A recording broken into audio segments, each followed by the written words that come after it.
उसका बहुत बड़ा कारण ये अंग्रेजी भाषा है, क्योंकि हमारे इतिहास का जो लेखन अंग्रेजों के काल में किया गया, भाषा के उस अंतर के कारण तमाम वो ऐतिहासिक तथ्य और सत्य दोनों को छिपा दिया गया, जो कि आम जनमानस की समझ में उस समय नहीं आए। क्यों?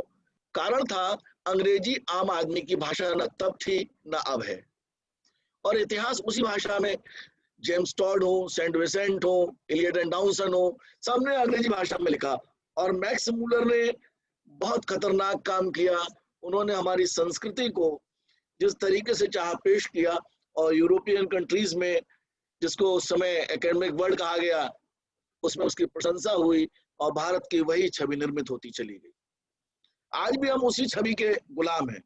मैं सबसे पहले कुछ प्रमुख कारणों पर चर्चा कर रहा हूं जो इतिहास में दर्ज है और जिनके कारण भारतीय इतिहास को लगातार उपहास का शिकार होना पड़ता है, और वो मूल कारण है जिनके कारण इतिहास के पुनर्लेखन की आवश्यकता प्रतीत होती है। क्योंकि इतिहास ही वह तत्व है जिसके माध्यम से व्यक्ति, समाज, राष्ट्र सभी का परिवेश पता लगता है कि आखिर उसकी विरासत क्या है, उसका गौरव क्या है, उसकी परंपराएं क्या है, वो किस कुल का है। और जब उसके इतिहास को विकृत कर दिया जाएगा, तो आप ये बताएं कि उसके कुल की, उसके संस्कार की, उसकी परंपराओं की, उसकी विरासत की जानकारी किस प्रकार से आएगी। और यही हमारे साथ हुआ।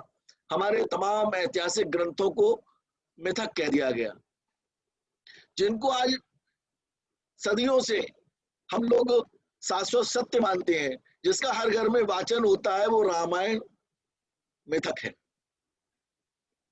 वो सूरसागर मिथक है। हिस्टोरियंस ने कह दिया कृष्ण और राम का तो जन्म ही नहीं हुआ, ये कपोल कल्पित है। ऐसे कुछ दृष्टांत मैं पहले दे रहा हूं, उसके बाद मैं फिर आपसे चर्चा करूंगा। पहला एक झूठ, वास्को डिगामा ने भारत की खोज की। वास्को डिगामा से पहले क्या भारत नहीं था?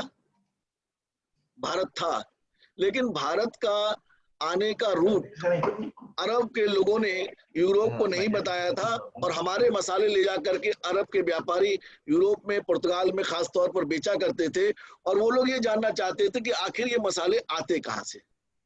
लेकिन चूंकि सीधा रूट नहीं था यहाँ पर आने का, तो इसलिए वास्को डिगामा जब यहाँ पहुंचे तो लोगों ने, इतिहासकारों ने उस बात को कह दिया कि उन्होंने भारत की खोज की।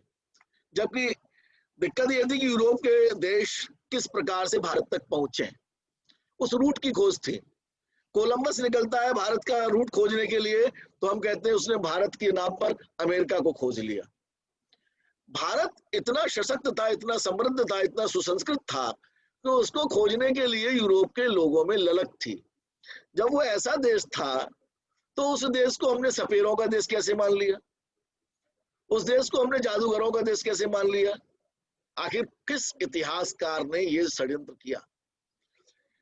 आप देखेंगे जब हम यूरोप को देखते हैं तो या तो तीन रास्ते हैं। पहला, रसिया को पार करके चीन होते हुए बर्मा आए और फिर इंडिया आए।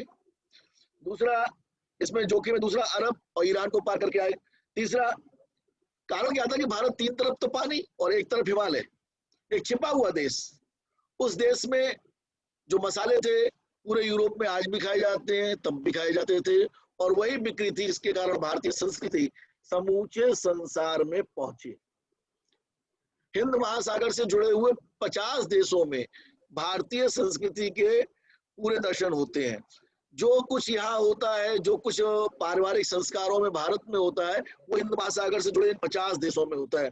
हाल ही में पूरा रिसर्च आया है हिंद महासागर क्षेत्र के 50 देशों का। उन 50 देशों को अगर जोड़ दें तो हिंदू संस्कृति उन सब में पाई जाती है। पूजा पद्धति से लेकर के इवन स्त्री के गर्भवती होने पे सातवें माह की पूजा, मामा का भात देना, ये सारी चीजें उन 50 देशों में विद्यमान है। आखिर किसने कहा? आखिर कहीं ना कहीं संस्कृति की एकता थी और भारतीय संस्कृति का प्रभाव था। इसी प्रकार से एक दूसरा झूठ जो बहुत जोर से चलता है कि भारत की पहचान सिंधु घाटी सभ्यता है। हम मेहरगढ़ की संस्कृति को क्यों भूल जाते हैं? अंग्रेज मेहरगढ़ की उस संस्कृति की बात क्यों नहीं करते जिसका काल 7000 से 3000 ईसा पूर्व का है? वास्तविकता ये है कि सिंधु घाटी की सभ्यता हमारी प्राचीन काल की सभ्यता का अंतिम हिस्सा है, प्रारंभ नहीं। लेकिन जानबूझकर मेहरगढ़ की संस्कृति को छोड़ दिया गया और सिंधु घाटी की सभ्यता से हम लोगों को जोड़ा गया।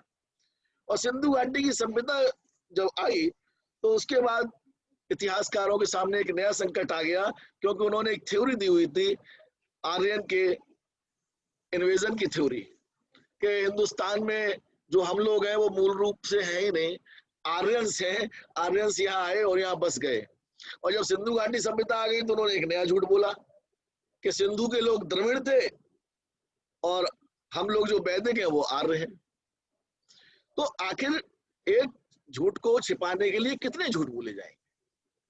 अगर हम कबीलाई थे, हम घुमंतू थे, तो हमें एक बात बताएं कि ऐसी कौन सी जाति है जिसके पास वेद हो, रथ हो, खुद की भाषा हो, खुद की लिपि हो, हमारे पास सुसंस्कृत संस्कृति हो, हमारे पास सुंदर सुंदर वेद की 4 किताबें हो, और वो जाति घुमंतू होगी?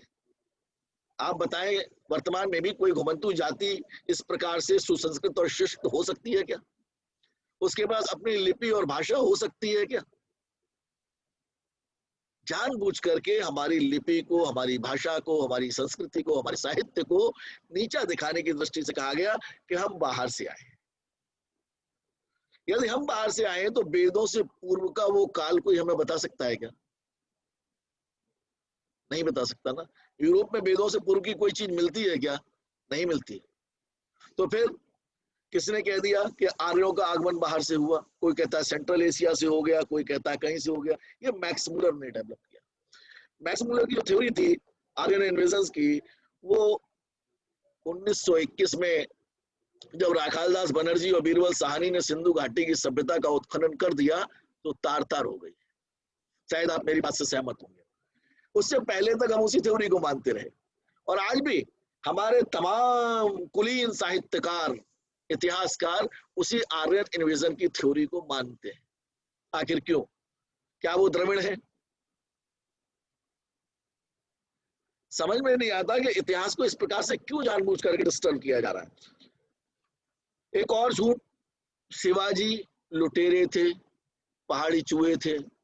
शिवाजी जैसा योद्धा जिसने गुरिल्ला पद्धति का विकास किया, वह गुरिल्ला पद्धति जिसके कारण वियतनाम अमेरिका को हरा देता है, जिसकी नेवी पॉलिसी को पढ़ाया जाता है, जिस शिवाजी ने पूरे मुगल साम्राज्य को धता बता करके अपना एक हिंदू स्वराज्य स्थापित किया, उसको आप पहाड़ी चूहा कहेंगे? हमारे इतिहासकार, हमारे देश के इतिहासकार हमारे गौरव को पहाड़ी चूहा कह रहे हैं। ये कौन सा इतिहास? अभी मैं आपको जानकारी दे दूं कि मैंने आगरा में शिवाजी के उस स्थान की खोज की है जहां पर शिवाजी कैद थे। अभी तक एक मिथक था कि शिवाजी आगरा के किले में कैद थे। अब ऐसा नहीं है। हमने उसको प्रमाणित किया, शिवाजी के रूट की पूरी ट्रेस किया, और शिवाजी का वो मकान जिसमें वो अंतिम क्षण में कैद थे, फिदाई हुसैन खान का मकान, उसको हमने खोज लिया। वो कोठी मीना बाजार पर स्थित एक पहाड़ी पर बना हुआ मकान है, जो ब्रिटिश ने बाद में उसमें तब्दीली की, और उत्तर प्रदेश की सरकार ने उसको स्मारक बनाने का फैसला लिया। कारण क्या है कि पुनर्लेखन के लिए हमको पुनर्शोध करना होगा, पुनर्उत्खनन करना होगा, और वर्तमान में प्राप्त जो स्रोत है उनकी जानकारी करनी होगी। है क्या, हमारे हिस्टोरियंस ने हमको एक और चीज दे दी, जो भी रिसर्च पेपर लिखा जाएगा वो पुरानी किताबों से चुरा के लिखा जाएगा। हर चीज में संदर्भ दीजिए। मैं सब कुछ संदर्भ से लिख दूंगा तो नए प्रसंग कहां से आएंगे? नए प्रसंग लाने के लिए मुझे नया लिखना होगा। तो हमारे अंदर से थिंकिंग की क्वालिटी डेवलप ना हो, हमारा चिंतन न जन्म ले, इसलिए हमको कहा गया आईबिड लिखते रहो और रिसर्च पेपर छापते रहो। आप देखिए अधिकांश शोध पत्र क्या है, एक संदर्भ, उसके बाद नीचे आईबिड आईबिड आईबिड आईबिड आईबिड। आपने नया क्या खोजा? 15 किताबों में से आपने 16 संदर्भ ले लिए और एक रिसर्च पेपर तैयार कर दिया। What is the new in this paper? Nothing. केवल नंबर ऑफ रिसर्च पेपर बढ़ रहे हैं, रिसर्च नहीं बढ़ रही। ये हाल पीएचडी का है। तो उसका कारण क्या है? हमारे हिस्टोरियंस ने हमारे संग चीटिंग की है, हमको रिसर्च से दूर हटाया है। उसको हमको चेंज करना है। पुनर्लेखन इतिहास का यही है कि हम उस रिसर्च को, जिसको रोका गया है, उस रिसर्च को एक नई दिशा दें। कह दिया गया कि सरस्वती नदी थी नहीं। गंगा यमुना सरस्वती मिथक है, सरस्वती नाम की कोई नदी नहीं थी। आज सरस्वती नदी की धारा हरियाणा में मिल गई, क्या वो सत्य नहीं था? हमने 70 सालों तक मिथक माना, सरस्वती नदी को झूठा बतला दिया, जबकि हमारे वेदों में, हमारी सभ्यता में, हमारी संस्कृति में, हमारे समाज में सरस्वती की मान्यता लगातार थी। जब तक हम समाज की मान्यता को, समाज की कहावतों को, समाज की किंवदंतियों को इतिहास का अंग नहीं बनाएंगे, इतिहास सत्यपरक नहीं हो सकता। और यदि इतिहास सत्यपरक नहीं है तो वो पुस्तकीय ज्ञान हो सकता है, रास्ता दिखाने वाला इतिहास का प्रकाश स्तंभ नहीं हो सकता। एक और झूठ, विक्रमादित्य कोई ऐतिहासिक व्यक्ति नहीं था। नमन, देखना ये क्या प्रॉब्लम आ गई इसमें, आउट कैसे हुआ? मेरी आवाज आ रही है आप लोगों तक? स्क्रीन आउट हो गई थी, क्षमा चाहता हूँ। आ रही है, आप भी दिख रहे हैं। विक्रमादित्य के आ रही है जी, दिखाई भी पड़ थैंक यू मेरे रही है। Provide, thank you. Vikramaditya Samvat हमारे यहाँ चलता है। विक्रमी संवत को हम लोग मानते हैं, नववर्ष मनाते हैं चैत्र शुक्ल प्रतिपदा 1, और विक्रमादित्य को कह देते हैं कि वो था ही नहीं। जो व्यक्ति था नहीं उसका संवत हम 2000 साल से क्यों मना रहे हैं? हमने विक्रमादित्य को झुटलाने के लिए तमाम नए विक्रमादित्य खड़े कर दिए। कौन सा विक्रमादित्य सत्य है, इसको खोज के लाओ। इतिहास के संग खिलवाड़ है। जिस विक्रमादित्य का वर्णन स्कंद पुराण में मिलता है, उस विक्रमादित्य को खोजने जाए हम यूरोपियन हिस्ट्री को क्यों मानते हैं? क्योंकि वो सामाजिक हिस्ट्री है। मेरे यहाँ की हिस्ट्री, हिंदुस्तान की हिस्ट्री सांस्कृतिक हिस्ट्री है, आर्थिक इतिहास है, सामाजिक इतिहास है। वॉल्टेयर को पढ़िए, वॉल्टेयर बताता है कि यूरोप क्या है, यूरोप कितना आक्रांताओं से भरा हुआ, कितना बर्बर समाज है। जिस सिकंदर को हमारा हिंदुस्तान महान कहता है, उस सिकंदर के बारे में वहां के हिस्टोरियंस क्या लिखते हैं? कितना निर्मम है, कितना बर्बर है। पोरस उसको हराता है, हम लिखते पोरस हार गया। इतिहास की इन विकृतियों को दूर करने का प्रयास इतिहासकार करेंगे, तभी इतिहास के पुनर्लेखन की सार्थकता सिद्ध हो सकती है। मेरे को समय बहुत कम दिया गया है, बहुत सारा मटेरियल है। एक और चीज जो बहुत तेजी से पूरे समाज में फैलाई गई कि मनु जो है वो समाज को बांटने का कारण है। मनु ने समाज को बांटा, ब्राह्मणवाद को बढ़ावा दिया। जो लिखता हो जन्मना जायते शूद्रा, जो कर्म के आधार पर बात कर रहा है, जन्म से सभी को शूद्र कह रहा है, वो समाज में विघटन की बात कैसे करेगा? जो आज से हजारों साल पहले तालाब में गंदगी मिलाने पे दंड का निर्धारण करता है, वो समाज को बांटने की बात कैसे करेगा? जो प्रत्येक समाज के कृत्य पर दंड का निर्धारण करता है अपनी संहिता में, वो समाज को बांटने का काम क्यों करेगा? मूल अंतर है, यूरोप के राजा कर से चलते थे और भारत का राजा अपने दायित्व का निर्वहन करता था, और उसको जो कुछ भी दिया जाता था वो कर नहीं था, उस उत्पाद का एक हिस्सा था जिससे कि वह अपने राज्य का संचालन करता था। आवश्यकता पड़ने पर वो बढ़ जाता था। ये जो टैक्स की व्यवस्था आई है, ये यहाँ पर सल्तनत काल से आई। अलाउद्दीन खिलजी और शेरशाह सूरी को हम पढ़ते हैं और उनकी तारीफ करते हैं कि उन्होंने कर का सिस्टम दे दिया, जरीब दे दी, जमीन को नापजोक करने के सिस्टम दे दिए और बाजार की व्यवस्था दे दी। हम बड़े जोर से पढ़ते हैं, लेकिन उससे पहले के हिंदुस्तान को हम नहीं जानते, जिसमें ऐसा था ही नहीं कि इस प्रकार की व्यवस्थाओं का बंदोबस्त करना पड़े।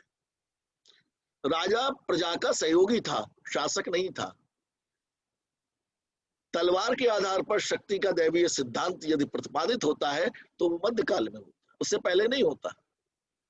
राजत्व का सिद्धांत बलबल लाता है। हमारे यहाँ राजा राजत्व के सिद्धांत पर नहीं है। राजा अपने सिंहासन से खड़ा हो जाता है जब राजगुरु आ जाते हैं। हमारे यहाँ धर्म का स्थान राज्य से पहले, अर्थात आस्था अध्यात्म सर्वोच्च स्थान पर थे, राज्य दूसरे स्थान पर। और यही कारण था कि राजा जो है वो आचरण में पवित्रता के साथ राज्य करता था, प्रजा के साथ बर्बरता नहीं करता था। किसी भी एंशिएंट पीरियड से पहले के, वैदिक काल के किसी भी एक उदाहरण को कोई इतिहासकार लाए जहां राजा ने बर्बरता से प्रजा के ऊपर अत्याचार किया, नहीं मिलता। राजा अगर कर्म से जरा सा भी विरत होता है तो वो प्रायश्चित के लिए जंगल चला जाता है, संन्यास ले लेता है और राजपाट छोड़ देता है। 1400 साल के इतिहास में कोई सल्तनत काली, कोई अफगानी, कोई ब्रातानी, कोई हूड़ और शक ये बताए कि उसने प्रजा के साथ बेईमानी करने पर संन्यास का रास्ता अपनाया, ऐसा नहीं है। हमारे लिए गौरव के बिंदु है। इतिहास में हम इनको छोड़ क्यों देते हैं? हम इन पर चर्चा क्यों नहीं करना चाहते? हम कह देते हैं ओहो ये तो किसी राजनीतिक विचारधारा का होगा, ओफो ये किसी विचार से जुड़ा हुआ होगा। जो विचार भारत का है वो हम सबका विचार है ना। हम किसी पॉलिटिक्स में नहीं है। तमाम राजतंत्र आएंगे, राजे महाराजे आएंगे, इतिहास को लिखने की बातें होंगी। नाजीज ने भी हिस्ट्री को बदला, इतिहास को बदले बिना कोई चल नहीं सकता, क्योंकि इतिहास इस समाज की रीढ़ की हड्डी है। जब तक हमें इतिहास नहीं पता होगा हम खड़े नहीं हो सकते। आप बताएं कि आपकी अपनी फैमिली का ट्री यदि आपको नहीं पता है तो आप बताएं कि जब आप अपने बच्चे के रिश्ते के लिए जाते हैं तो किसकी चर्चा करते हैं? हिस्ट्री के, फैमिली के ट्री के, किसी और चीज की चर्चा करते हैं क्या? आप ये बताते हैं कि मेरे यूरोपियन फर्नीचर लगा हुआ है, आप ये बताते हैं कि मेरे पर्सियन फलानी चीज लगी हुई है, आप बताते हैं मेरी फैमिली ट्री ये है, my four father was they, और तब आप चर्चा करते हैं। आप अपने गोत्र बताते हैं। क्यों बताते हैं गोत्र को? गोत्र तो भारतीय संस्कार है, क्या आवश्यकता है गोत्र बताने की? जिन परंपराओं को इन इतिहासकारों ने झुटलाया और ये कहा कि पिछड़ी हुई हैं, वो आज के वैज्ञानिक युग में सर्वदा उपयुक्त क्यों पाई जा रही हैं? जिस संस्कृत को ब्राह्मणों की भाषा कह करके तिरस्कृत किया गया, ये कहा गया कि क्लिष्ट है, एक बड़ा बेढप सा नरेटिव पूरे देश में बन गया है कि अच्छी अंग्रेजी में बोलेंगे तो वेरी रिच इंग्लिश, और जब हिंदी में बोल देंगे तो कहेंगे क्लिष्ट है। हिंदी आपको क्लिष्ट क्यों लगती है? वो रिच क्यों नहीं होती? अंग्रेजी रिच हो जाती है। कारण एक नरेटिव बन गया कि अंग्रेजी जो है वो कुलीन लोगों की भाषा है और हिंदी जो है वो मलिन लोगों की भाषा है। इसीलिए इतिहास कुलीनों ने लिखा और मलिनों को छोड़ दिया। हिंदुस्तान का 96% आबादी का हिस्सा वही मलिन लोग हैं, वही हिंदी भाषी लोग हैं, वही भारत माता के बच्चे हैं जिनको इतिहास आप पढ़ाना चाहते हैं। और वो 4% जो कुलीन लोग हैं वही समझते हैं कि 96% को हम लगातार गुमराह करें। इतिहास के पुनर्लेखन की आवश्यकता का जन्म इसी बिंदु पर होता है। मैं कुछ तरीके बता रहा हूं किस तरीके से इतिहास में हमारे लोगों को बेवकूफ बनाया गया।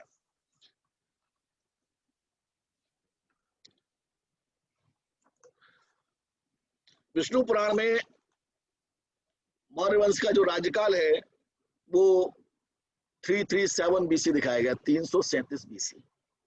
किंतु जो श्लोक है जिसके माध्यम से गणना की गई उसमें एक शब्द बदला गया, त्रयोदशतम सत्र शत्रुदुत्तरम, उसको त्रय को बदल करके आ कर दिया और वो त्रयब्द हो गया। अब त्रयब्द होने से क्या हुआ, अब्द से 300 की जगह वो गणना 100 हो गई और उसकी काल गणना 337 की जगह क्या हो गई, 137, 200 साल का अंतर आ गया। लेकिन जब हम विष्णु पुराण के मूल श्लोक को पढ़ेंगे और हिस्टोरियंस के कोट किए हुए श्लोक को पढ़ेंगे तो ये अंतर स्पष्ट दिखाई देता है। किन लोगों ने किया ये? उन लोगों ने जिन्होंने हमारे संस्कृत के ग्रंथों की अनुवाद अंग्रेजी में किया। हिंदी में अनुवाद क्यों नहीं किया गया? आम आदमी की भाषा में अनुवाद क्यों नहीं किया गया? क्योंकि आम आदमी को सत्य का पता लगेगा। इसलिए अंग्रेजी में विसेंट आता है, मराठा इतिहास लिखता है और डफ लिखता है और जितने मराठा इतिहास के सबूत है वो जला देता है। क्यों? क्योंकि वो जानता था कि मराठा अखबारों में जो सच लिखा हुआ है उसमें मैंने जो हेर फेर किया है वह आम आदमी को पता लग जाएगा, बाद के हिस्टोरियंस को पता लगेगा। इसलिए डफ ने वो सारे रिकॉर्ड्स जला दिए और आज हम उसी हिस्ट्री को पढ़ रहे हैं जो उसने लिख दी। लंबे पीरियड में ब्रिटिशर्स ने हमारे इतिहास के साथ, उनके मूल तथ्यों के साथ इस प्रकार का खिलवाड़ किया है जिसके कारण हमारा मूल इतिहास विकृत हो गया और उसके कारण हमारी पूरी संस्कृति सभ्यता, समाज और हमारे विचार में एक ऐसा परिवर्तन आया जिसके कारण हम स्वयं अपने को विदेशी मानने लगे। आज हमको हर चीज यूरोपियन अच्छी लगती है, भारतीय अच्छी नहीं लगती। लेकिन धन्यवाद कोरोना, सब हिंदुस्तानी चीजें अच्छी लगी। कोरोना ने सिखा दिया कि हम अपनी संस्कृति से कैसे प्यार करें, कैसे घर में रहें।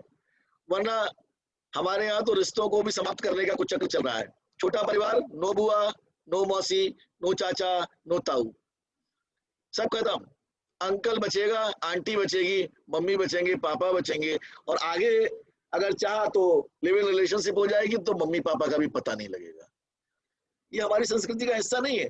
इतिहास के पुनर्लेखन की आवश्यकता है। हमारे यहाँ संयुक्त परिवार की पद्धति है। मार्गरेट थैचर ने 85 में अपनी स्पीच में कहा कि हिंदुस्तान को अगर हम गुलाम नहीं रख पाए तो उसका मूल कारण था उनकी यहाँ की दो संस्थाएं, परिवार और विवाह। ये दो संस्थाएं, और इन दोनों संस्थाओं को हम मैकाइवर एंड पेज के परिभाषाओं से परिभाषित करते हैं। हमारी अपनी परिभाषाओं को मानते नहीं है। आखिर क्यों? ये जो मन में एक भाव है ना कि इंग्लिश में अगर कोई चीज कही गई तो वो अच्छी होगी, उसके कारण हम अपनी मौलिकता को खो रहे हैं। मेरा दूसरा एक शब्द परिवर्तन और है, पंच सिद्धांतिका ग्रंथ है बारहमीर का। उसमें एक पद आया है, सप्ताश्वेदम संख्यम सक काल पास्यम चैत्र शुक्लोदयो आधास्तिमिस्ते भानो यवनोपरे सौम्य श्राद्या। इसमें शक काल की गणना करते हुए उन्होंने यहाँ पर जब भानु का प्रयोग किया तो भानु का जो मूल अर्थ उसको बदल दिया गया, सोम को भौम कर दिया गया, और भौम बना करके बुध के आधार पर उसकी गणना करके और हमको 500 साल काल गणना में पीछे कर दिया गया। ये रिसर्च पेपर तैयार है, मेरू जी चाहेंगी तो ये प्रकाशित होगा तो आपको पढ़ने को मिलेगा ये सारे वृतांत के साथ। ऐसा कई चीजें हैं, लगभग 1 दर्जन इस प्रकार के विवरण है जिनमें कि किस प्रकार बदला गया मूल भाव को और हमारी काल गणना को, हमारे वास्तविक सत्य को। खारवेल का हाथी गुफा अभिलेख आपने देखा होगा। खारवेल के राजाओं की चर्चा ही नहीं है। क्यों नहीं है? नहीं, हमारा फोन चाहिए। खारवेल ने कुछ नहीं किया, इतना बड़ा काम। लेकिन हम कहीं ना कहीं, जब से यूरोपियन हिस्ट्री को पढ़ाने का एक कल्चर चला, हम फ्रांस की क्रांति से लेकर के और ब्रिटेन के पार्लियामेंट्री सिस्टम के बाद सब भूल जाते हैं कि हिंदुस्तान में क्या हुआ। चाहे वो पॉलिटिकल साइंस की स्टडी हो, चाहे वो हिस्ट्री की स्टडी हो, हम मॉडर्न वर्ल्ड की हिस्ट्री पढ़ करके अपने को संतुष्ट कर लेते हैं। एंशिएंट हिस्ट्री में पढ़ने वालों की संख्या भी कम होती जा रही, सीट्स कम होती जा रही हैं, डिपार्टमेंट बंद हो रहे हैं। तो रीजन, उसमें इंटरेस्ट नहीं क्रिएट हो रहा। हमें आज सेमिनार में, मैं बहुत ज्यादा समय नहीं लूंगा, मेरे पास शायद 1-2 मिनट का समय बचा होगा, मेरू जी बताएंगी। लेकिन मेरू जी अभी समय है ना? सर हाँ, 2-4 मिनट। 2-4 मिनट थोड़ा सा ही समय। अच्छा चलिए, कोई बात नहीं, आपकी सर आज्ञा हम का फिर पालन कभी होगा। आपको अच्छे से बुलाएंगे सुनने के लिए व्यवस्थित रूप से। अभी तो इंजन गर्म हुआ है 20 मिनट में। चलिए करता हूँ इसको समाप्त। मैं आपको बताऊं कि इतिहास में पुनर्लेखन पर बहुत सारी गंभीर चीजें हैं। राणा प्रताप पर अभी राजस्थान सरकार ने निर्णय लिया। राजस्थान के उस पूरे अंचल में आप जाएं और वहां के लोकगीतों को सुने। लोकगीत किसी व्यक्ति ने नहीं लिखे, वहां की उन महिलाओं ने लिखे हैं जो उस युद्ध से पीड़ित थी। उन लोकगीतों में क्लियर है कि राणा प्रताप हारे नहीं, अकबर की हार हुई। लेकिन चूंकि राणा की संख्या कम रह गई थी, चेतक की मृत्यु हो गई थी, राणा को मजबूर होकर के वन में जाना पड़ा, और अकबर चूंकि उसके पास सेना बाकी थी इसलिए उसने उसको लेको तहस नहस कर दिया। तो इसमें हार जीत किसकी हुई? हमने लिख दिया अकबर ने राणा प्रताप को हल्दी घाटी के युद्ध में पराजित कर दिया। ये जो नैरेटिव्स हैं इनको बदलने का प्रयास करना होगा, वरना हमारे पाठ्यक्रम में भगत सिंह आतंकवादी बने रहेंगे, चंद्रशेखर आजाद उग्रवादी बने रहेंगे।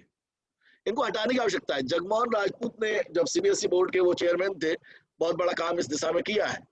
और मैं चाहता हूं कि हम हिस्टोरियंस इतिहास के पुनर्लेखन पर एक नई दृष्टि से सोचें और आने वाले समय में इतिहास में जो इस प्रकार की दुर्विसंधियों के परिणाम हैं, जो इस प्रकार के कुकृत्य किए गए इतिहासकारों के द्वारा, उनको समाप्त करें और भारत के मौलिक इतिहास को, भारत के मूल इतिहास को, भारत के वास्तविक इतिहास को आने वाली पीढ़ी को सौंपें, ताकि हिंदुस्तान का आने वाला छात्र छात्राएं, भावी नागरिक गर्व से सिर उठा करके अपने इतिहास की चर्चा करें और पूरे विश्व के इतिहास में भारतीय इतिहास की धुंधुवी विजय पताका फहरती रहे। इसी के साथ जय हिंद, जय भारत। आप सबने मुझे बुलाया, इसके लिए बहुत बहुत आभार। एक बार पुनः नमन आप सभी विद्वानों के बीच में, आपने मुझे सुना, उसके लिए मैं आपका आभार व्यक्त करता हूँ। MD साहब, महाविद्यालय के समस्त स्टाफ का और समन्वयक डॉक्टर मेरू प्रभा जी का पुनः एक बार आभार। नमस्कार।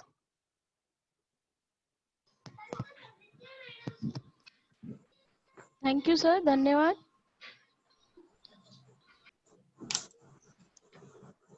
थैंक यू डॉक्टर अमी आधार। हाँ, मैं जुड़ गया हूँ मैडम जो डॉक्टर मेरू जी। जी सर। या अहिरवार जी, मैं आपका, हाँ बस अभी नेक्स्ट आपका ही करवाती हूँ। थैंक यू डॉक्टर अमी आधार जी, and you have very critically spoken about the historians and the culture of history writing in India, and the reason that English language is the primary reason for rewriting history, and your argument that we have a rich tradition and culture and script language, but it has been undermined by English historians. History can be rewritten in our own language only.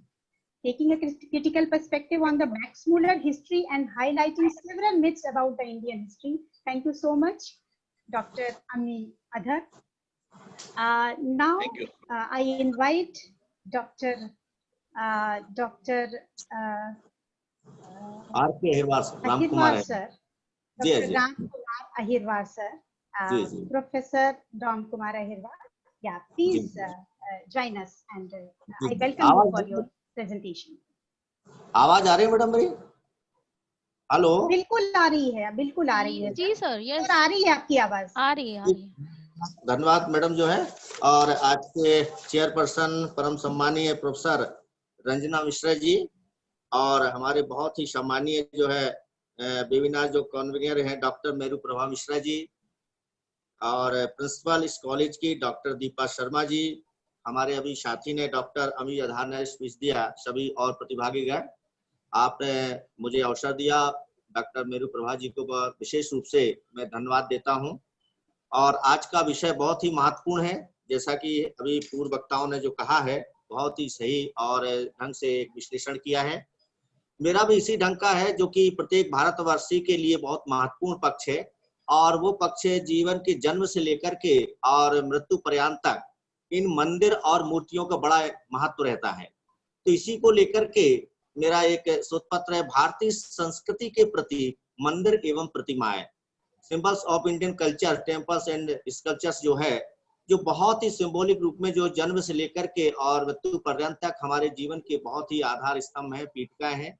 एक paragraph पढ़ता हूँ संक्षिप्त में, और उसके बाद मैं उसका विश्लेषण करता हूँ कि सभ्यता एवं संस्कृति के विकास में मंदिर वास्तु प्रतीक एवं प्रतिमा प्रतीकों का अपना एक विशिष्ट स्थान है। यह रूप प्रधान कला प्रकटतः मूक होते हुए भी अपने रूप प्रतीक के माध्यम से भाव की प्रखर अभिव्यंजक होती है। वस्तुतः देवायतन रूप कला का यदि शरीर है, तो मूर्ति भाव उसकी चेतन आत्मा का। दोनों का यह सम्यक समन्वित रूप मानवीय संवेदनाओं और ज्ञान का प्रभाव करता है। यह इस आत्मवाद एवं मानवीय एकता को स्थापित करने का सर्वाधिक सशक्त माध्यम है। इसमें मानवीय चेतना के अंतकालिक एवं चिरंतन चिंतन मूल अंतर्निहित होते हैं। अतः भारतीय संस्कृति परंपरा अतीत और वर्तमान की सम्यक दृष्टि तथा मंगलकारी भविष्य की सुदृढ़ पीठिका है। यह मंदिर और मूर्तियां, जैसा कि सभी लोग परिचित हैं, तो मैं कहना चाहूंगा कि जिस रूप में वर्णन किया गया है कि आजकल जैसे किताबों में भी जो है बच्चों को पढ़ाया जाता है कुछ लोगों को कि भाई ये हाथ में अगर भगवान विष्णु है, ये हाथ में चक्र है, इसमें सुदर्शन चक्र है, इसमें गदा है, इसमें पद्म है, इसमें तमाम चीजें हैं, और ये सिर्फ बता के समाप्त कर दी जाती हैं। मंदिर भी हम लोग जब दर्शन के लिए जाते हैं तो बस भगवान का दर्शन किया और बस थोड़ा बहुत ध्यान व्यान किया और पूजा पत्र की चले आते, लेकिन ऐसा नहीं है। इस मंदिर मूर्तियों के अंतर्निहित भावनाओं में हमारा पूरा एक समग्र दर्शन प्रतिबिंबित है। तत्कालीन समाज की सामाजिक, धार्मिक, आर्थिक, राजनीतिक समस्त जीवन को यापित करते हुए इनका लेखांकन किया गया, इनका निर्माण भी किया उसी दृष्टि से, और हमें इस पर बहुत ही चिंतन करना चाहिए और इसको समझना भी चाहिए, क्योंकि अब समय आ गया है कि जो पाश्चात्य विद्वानों ने जो उनको जो दिखा उन्होंने लिख दिया, लेकिन उनके पीछे क्या दर्शन है, क्या समाज है, क्या सुमंगल विचारधारा है, इस पर हमें विचार करना चाहिए। और इसी विचारधारा का जो हम अब प्रारंभिक स्तर देखें तो सैंतव सभ्यता से लेकर के आज तक हम निरंतर देखते आ रहे हैं। मैं पूरा वर्णन नहीं करता हूँ, हमारे वैदिक युग में भी हमारे वैदिक के जो यज्ञ होते थे, हमारे मूर्तियों के वर्णन है, भगवान के बहुत सारे स्वरूपों का भी वर्णन होता है। गृह सूत्रों में भी इस चीज को दिखाया गया है, महाजनपद काल में भी इस चीज को वर्णन किया है, मौर्य काल में भी जो अंतरित भावनाओं को ध्यान में रखा गया है, राजहित और गांधार मथुरा कला तो हमारे श्रेष्ठ विश्व की प्राचीनतम संस्कृतियों में भी एक है, जिनकी आत्मबोध हमको दिखाई देते हैं। और इस प्रकार जो है धीरे धीरे इस सभ्यता का जब विकास होता है, गुप्त काल में आते हैं, सर्वांगीण स्वर्णयुग की कल्पना की जाती है और उस युग के अनुरूप उनकी प्रतिमाएं और मंदिरों का निर्माण भी उसी रूप से होता है। और जब पूर्व मध्यकाल में आते हैं, देखते हैं तो क्षेत्रीय जो शैली है, रीजनल हिस्ट्री हमको उसमें दिखाई देती, बहुत सारे मंदिर हैं, बहुत सारी शैलियां, बहुत सारे ग्रंथों की रचना होती है। और उस समय का जो काल है, उसका शिल्प कला का जो काल है बहुत ही महत्वपूर्ण दिखाई देती है, और उसमें उत्तर भारतीय और दक्षिण भारतीय शैली के विविध ग्रंथों का जो है निर्माण होता है। जैसे विश्वकर्म में शिल्प प्रकाश है, मयमत है, मानसार है, स्काया शिल्प है, और बहुत सारे आगम सागम बहुत सारे ग्रंथ है। दक्षिण भारतीय ईश्वर गुरुदेव पद्धति है, और बहुत हजारों की संख्या में जो है उस काल के हमको ग्रंथ, शिल्प ग्रंथ मिलते हैं। इनमें जो भावना निहित है उस काल की, उस सारा का सामाजिक जीवन भी आप देखें तो उस समय के ऑर्नामेंट देखें, उस समय के ड्रेसेस देखें, और उस समय की जो कल्पना है, उस समय की यथार्थ चित्रण है, वो आज के संदर्भ में हम उसको देख करके समझ सकते हैं।